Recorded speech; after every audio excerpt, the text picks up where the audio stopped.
Hello everyone, magandang morning po sa inyong lahat. For today's video mga kasari, meron po tayong mahalagang gawain this January.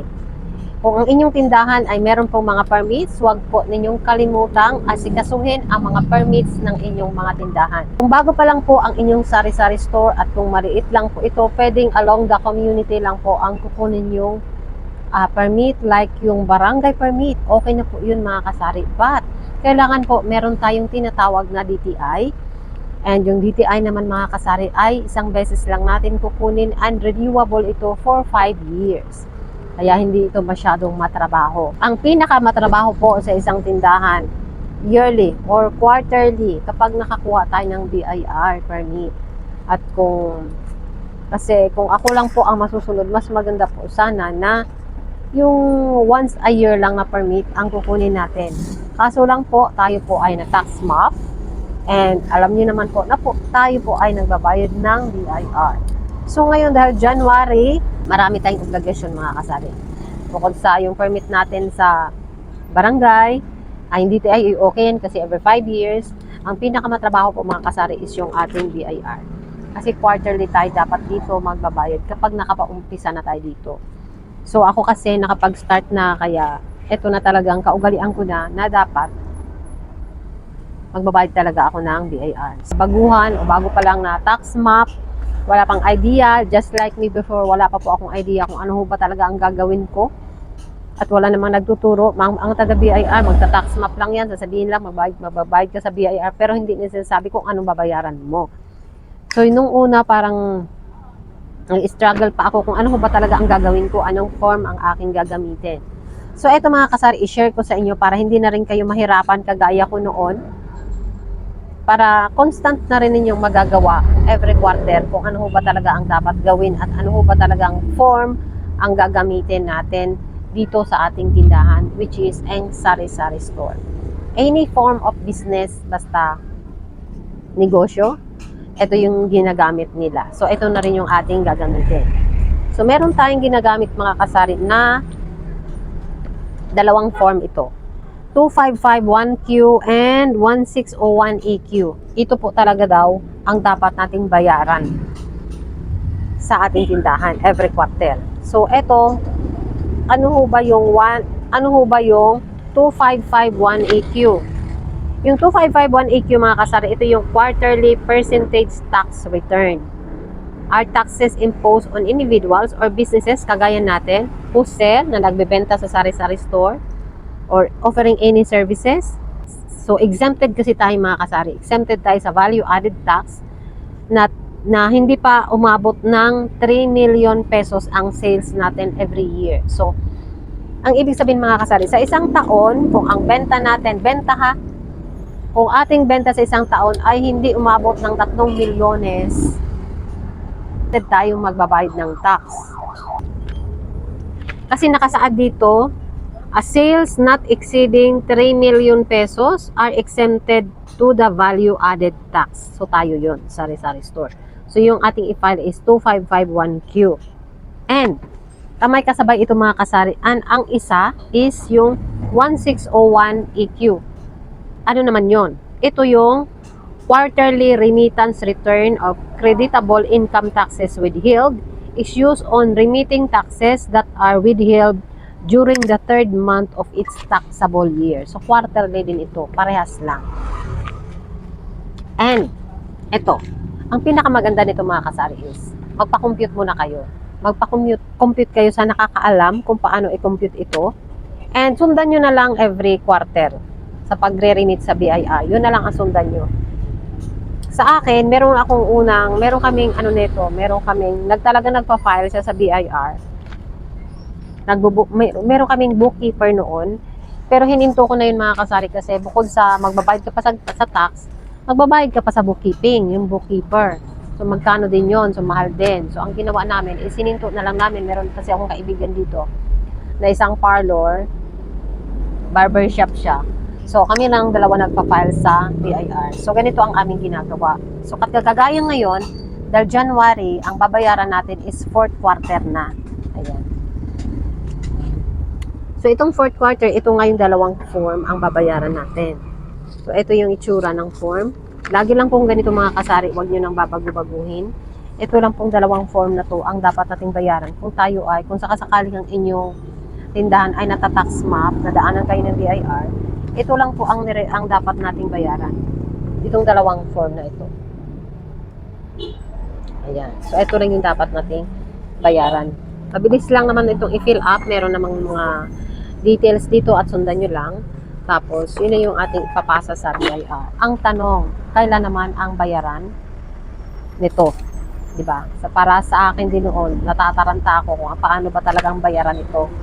So, sa tumagal-tagal, nalalaman ko na kung kailan ba talaga ang tamang bayaran para hindi tayo mape-penalize sa BIR. So, ito pala mga kasari. Dahil ngayon dahil January na, so 4th quarter na yung babayaran natin. Kailan ito due? On or before 25th of the month. Diba? 25th. So, due date ng 4th quarter is January 25. On or before. Pwede sa 10, sa 15, sa 3. Basta hindi aabot lalagpas ng 25. Pwede sa 25, basta hindi pwedeng 26. Yun, kasi magpe-penalty ka na. And ang first quarter nito, sabihin ko na rin para alam niyo kung paano ang sistema. Para sa akin, natataranta ko kailan pa talaga kami dapat magbayad. So, ito na, alam ko na kung paano at kasi gradually, yun na yung ginagawa ko. Ito na yung ginagawa ko. Kaya para masundan yung mga kasari is ganito. Ang first quarter is April 25. On or before ha, dapat 15, 10, 20, basta hindi lalagpas ng 26. Or 25 pwede pa, pero bakit magra-rush up ka ng 25? Gawin mo na lang, it's either dyan sa in the middle of 15 to 20 or 10 to 15, mga ganun. Basta hindi lalagpas ng 26. Dapat 25 lang hanggang 25 lang talaga ng April. That is first quarter. Second quarter is July 25 on or before July 25. And the third quarter is October 25 on or before din yan mga kasari. And dahil January ngayon, we are going to pay the fourth quarter which is on or before January 25 din. Pero nababayad kasi kami ng every 3 or 10 or 15 depende kung hindi tayo busy sa ating tindahan. Basta hindi po lalagpas ng 25 na date. Yun, 25th day. Hindi dapat doon lalagpas. So yun ang mga ginagawa natin dito sa ating tindahan about the BIR. Kasi itong BIR na ito mga kasari, hindi naman tayo lahat-lahat gusto magbayad sa BIR, diba? Kasi maliit lang naman ang ating negosyo. Pero kapag once kasi tayo ay natatax map na, nadadaanan tayo ng tax mapping na taga BIR, talagang ano na tayo, obligado tayong magbabayad nito. Pero maliit lang naman na portion ang ating ibabayad dito sa BIR. So ito yung sa akin, ito lang yung binabayaran ko, yung 1601EQ and yung 255Q. So yung dalawang yan, every 3 months yan mga kasari. So ngayon January, so 4th quarter na tayo.